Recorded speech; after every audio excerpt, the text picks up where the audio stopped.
Hello everyone. Today we are going to be learning about factorials, a couple of properties of probability, and we'll also start to look at combinations and permutations, which are ways to think about grouping and ordering elements within a set. So to start off, we're looking at something called factorials, and here I have the exclamation symbol. So sometimes you'll see numbers written, for example, 5, and then you'll see an exclamation point after that number. It sounds like we're saying 5, we're really excited for it, but actually the exclamation point means something different in math. This exclamation symbol is what we call a factorial symbol.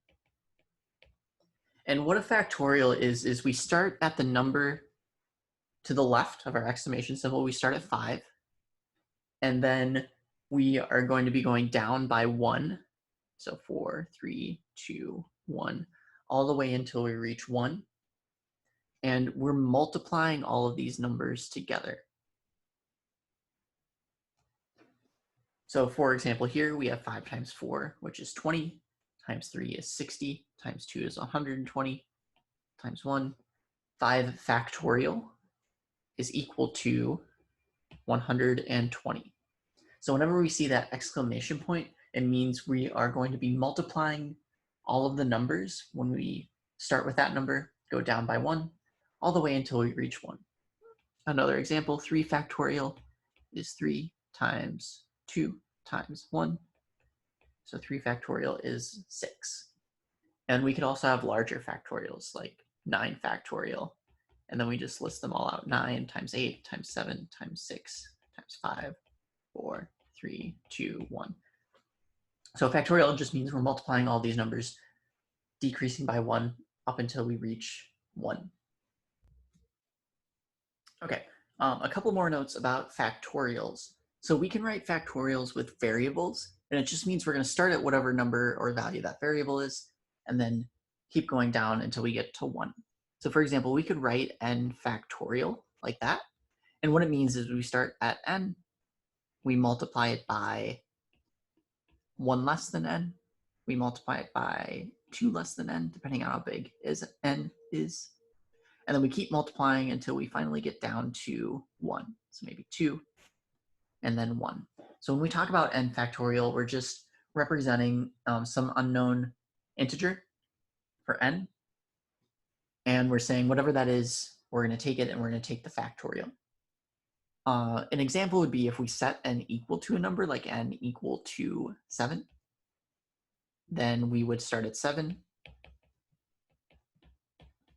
1 less than 7, multiply it, decrease by 1, all the way until we get down to 1. So we can represent factorials using variables also. Finally, 0 factorial is a little weird because 0 factorial is not going to be 0 times 1. So it's not equal to 0. 0 factorial is equal to 1. And we can see this quickly if we think about n factorial. We could write that as n times just n minus 1 factorial. So here, this rest of the factorial is just n minus 1 factorial. So if we consider 1 factorial is equal to 1 times, well, 1 minus 1 is 0 factorial. We know that 1 factorial is equal to 1. So in order for this right side to be 1, we have to have 1 times, right here, 0 factorial needs to be equal to 1 as well. Okay, next up, I'm going to look at, or we will look at a few properties of probability. These properties are really similar to some of the counting principles that we saw earlier. So first, the probability of something happening like A or another thing happening B is equal to the probability of A plus the probability of B. And we have a little note here, a little star, because this is true only if our two events, A and B, that we're looking at are mutually exclusive. Which means they can't both happen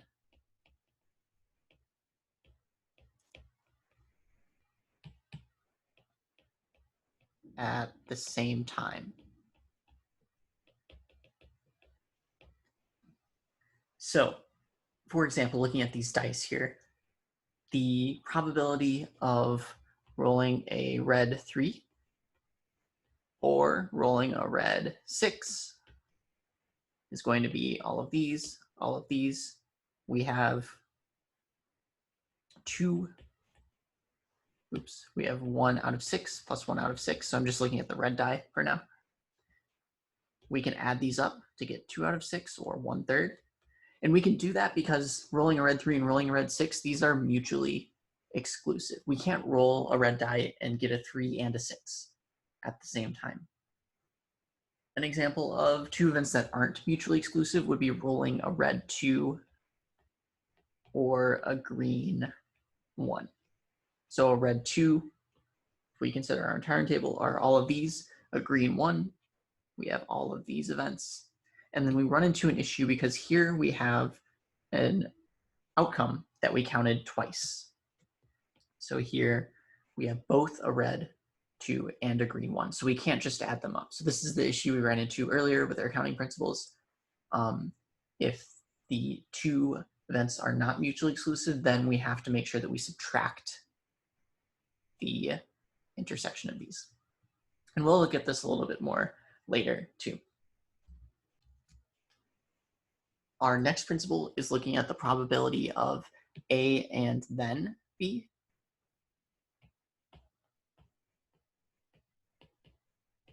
So similar to our counting principles, here we have probability of A times probability of B.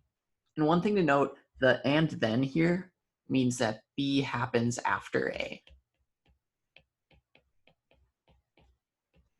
And this could make a difference if A happening affects the probability of B happening. A quick example is if we look at a deck of cards, if A is drawing a black card and B is also drawing a black card, and we're not replacing the cards, then if A happens, well, first for A, we have half of the deck is black and there's 52 cards. So we have 26 out of 52 for our probability. And then for B, we've already taken out one of the black cards. So instead of 26, we now only have 25 cards remaining for black.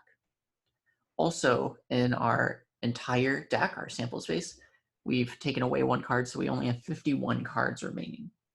So the probability of drawing a black card and then without replacing it, drawing another black card is going to be this product here, 26 out of 52 times 25 out of 51.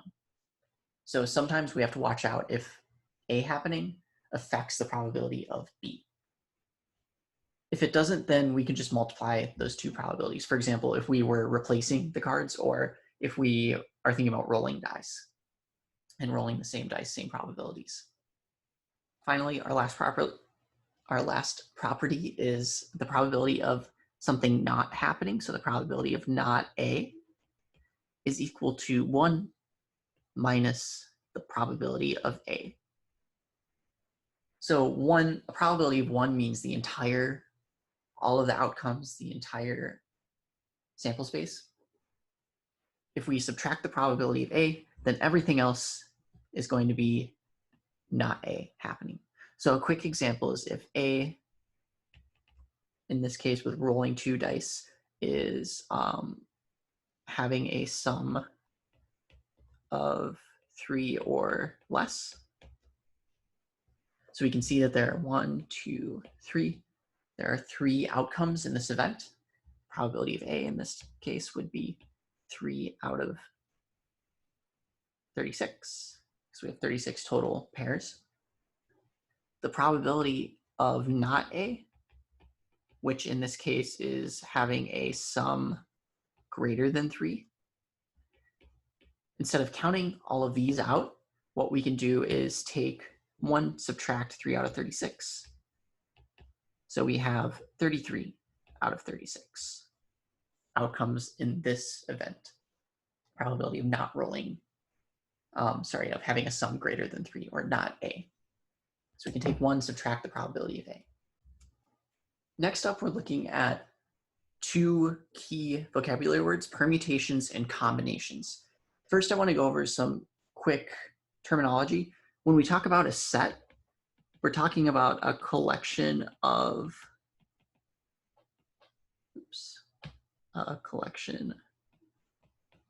you can think about it as a collection of things. For example, it could be numbers or dice rolls. And when we talk about one of these things within a set, we usually refer to it as an element. So an element of that set. So for example, going back really quickly, if we look at these sums here, all of these pairs of dice rolls is the entire set that we're looking at. And then each of these individual pairs are elements of that set. So we have 36 elements within this set. Okay, so first we're looking at permutations. Permutations are arrangements of some or all elements from a set in a definite order. So here the definite order is important. So we're taking some of the elements from a set and the order that we place them in matters. So a quick example is if we look at the word cat.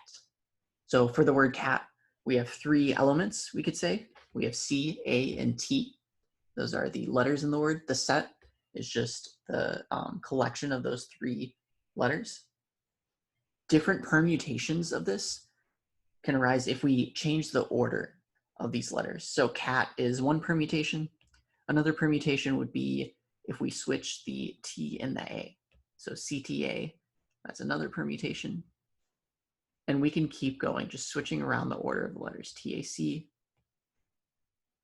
and so on. So switching any of the orders of the letters results in a different permutation. So it's some kind of arrangement of the elements in our set. A combination, on the other hand, is looking at just a collection of the elements. So the order does not matter with combinations. A combination, we would say, is a subset of elements in a set without regard to how the elements are arranged.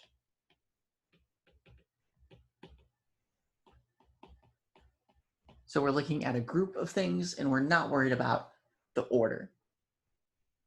For example, looking above cat, CTA, TAC, these are all a part of the same one combination. And that's because the order matters, or the order is different between them, but we're not worried about the order or how they're arranged. We're worried about what actual things or elements are included in these groups. And for all of these, we have the same 3 elements. We have the letter C, the letter A, and the letter T. Not necessarily in that order, but still those 3 elements. Examples of different combinations, if we think of the word cat, would be if we look at pairs of these elements. If we look at CA, that would be one of the combinations. One note, AC would be the same combination, so same collection, just A and C. We could also look at TA and TC. So we'd have 3 different combinations if we think of pairs of these 3 elements, CAT. So permutations are taking a few of the things, the elements, and the order makes a difference. The order matters. Combinations are taking a group, and we're not really concerned about the order. We're more concerned about the actual items or elements that are included in that group. So I want to go over one quick analogy that I think makes the difference between permutations and combinations a little bit more clear. Permutations can be thought of as cheeseburgers. So if we're thinking about food, a cheeseburger has a bun on top. Maybe you have some lettuce up here. Maybe you have some cheese in the middle, and then the actual burger itself, and then a bun on the bottom. So we have bun, lettuce, cheese, the actual burger itself, and then another bun. So here we have a cheeseburger. As you can see, we have an order from top to bottom. We have an order of ingredients, and this order is important when making a cheeseburger, because if we were to build the cheeseburger differently, maybe if we started with the cheese itself, and then we had the burger, and then we had one of the buns, and then we decided to have the other bun, and then at the bottom we put the lettuce. I would not call this a cheeseburger anymore. This is just kind of like a mess of different foods. So the order that we place these ingredients in is important. So these are different permutations. Although we have the same collection of ingredients, and if you were to eat either of them, you would end up consuming the same amount of calories, same nutrients. The order does matter because of what we call cheeseburgers. Combinations, on the other hand, can be thought of more as, so permutations, we're looking at burgers. Combinations can be thought of more as salads. So with a salad, the order that we place the ingredients in really doesn't matter because we're going to be mixing up the ingredients anyway. So for example, if you had a fruit salad, you could put in some chunks of watermelon. You could put in some cantaloupe and maybe a few grapes. And it doesn't matter what order you put these in, because when you place them all in, you're just going to mix them up, and then there'll be a collection or a group in a bowl. So no matter what order we place these in, we're not really concerned with that order. We're more concerned with what's in the salad itself. So different combinations of salads would be if we had the one on the left, if we had one with watermelon, one with grapes, and then instead of cantaloupe, maybe we have strawberries.